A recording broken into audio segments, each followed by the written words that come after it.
বিসমিল্লাহির রহমানির রহিম। আসসালামু আলাইকুম ওয়া রাহমাতুল্লাহ। আমি অধ্যক্ষ মাহবুবুল আলম, নওগাঁ এক আসনের একজন সন্তান, একজন শিক্ষক, একজন সাধারণ মানুষ। আজ আমি আমার প্রিয় অঞ্চলের জনগণের প্রতি কিছু কথা বলতে চাই। আমাদের আগামী নির্বাচন নিয়ে, আমাদের ভবিষ্যৎ নিয়ে এবং আমার অবস্থান স্পষ্টভাবে তুলে ধরতে চাই। সম্মানিত ভাই ও বোনেরা, আগামী নির্বাচন শুধু একজন প্রার্থীকে ভোট দেওয়ার বিষয় নয়, এটা আমাদের ভাগ্য নির্ধারণের নির্বাচন। এই নির্বাচনে আমরা ঠিক করব আমরা দুর্নীতি, অন্যায় ও ভয়ের রাজনীতি চাই, নাকি ন্যায্যতা, সততা ও জনগণের রাজনীতি চাই। আমাদের নওগাঁ এক আসনের মানুষ দীর্ঘদিন ধরে অবহেলিত। রাস্তাঘাট, স্বাস্থ্য সবখানে পিছিয়ে আছি আমরা। অথচ এই আসনের মানুষ পরিশ্রমী, সৎ এবং দেশপ্রেমিক। এখন সময় এসেছে এই মানুষগুলোর প্রাপ্য অধিকার ফিরিয়ে দেওয়ার।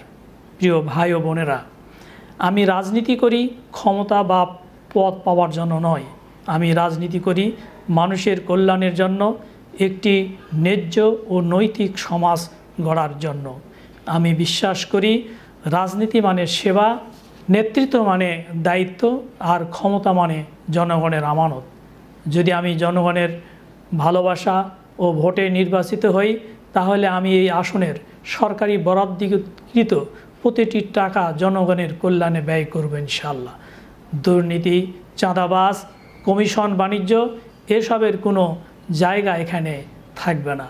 উন্নয়ন হবে স্বচ্ছভাবে, জনগণের অংশগ্রহণে। আমি শিক্ষক হিসাবে সবসময় চেয়েছি আমার ছাত্ররা যেন সৎ মানুষ হয়ে গড়ে ওঠে। এখন সেই শিক্ষার প্রয়োগ চাই সমাজে। প্রিয় সাপাহার, পোরশা, নেয়ামতপুরবাসী, আমি নির্বাচিত হলে প্রতিটি ইউনিয়নে মানসম্মত শিক্ষা নিশ্চিত করব। শিক্ষকরা পাবে সম্মান ও ন্যায্য বেতন, শিক্ষার্থীরা পাবে সঠিক পরিবেশে পড়াশোনার সুযোগ। প্রতিটি ইউনিয়নে আধুনিক স্বাস্থ্যসেবা নিশ্চিত করব। কমিউনিটি ক্লিনিকগুলোকে প্রশিক্ষিত জনবল দিয়ে শক্তিশালী করব। কৃষক আমাদের মেরুদণ্ড, তারা যেন তাদের ফসলের ন্যায্য দাম পায় তা ইনশাআল্লাহ নিশ্চিত করব। উৎপাদনে প্রযুক্তি ও প্রশিক্ষণ বাড়াবো। রাস্তাঘাট, ড্রেনেজ, বিদ্যুৎ ও যোগাযোগ ব্যবস্থার দৃশ্যমান পরিবর্তন আনব। উন্নয়ন হবে রাজনৈতিক রং ছাড়াই, সব ইউনিয়নে সমানভাবে। আমি বিশ্বাস করি সকল ধর্মের মানুষ একসাথে শান্তিতে বাস করতে পারে যদি নেতৃত্ব ন্যায্য ও মানবিক হয়। অমুসলিম ভাইয়েরাও এই আসনে আমার সমান অংশীদার। তাদের নিরাপত্তা, সম্মান ও উন্নয়ন নিশ্চিত করব ইনশাআল্লাহ। এই আসনে রয়েছে বহু শিক্ষিত বেকার যুবক, তাদের কর্মসংস্থান সৃষ্টির উদ্যোগ গ্রহণ করব ইনশাআল্লাহ।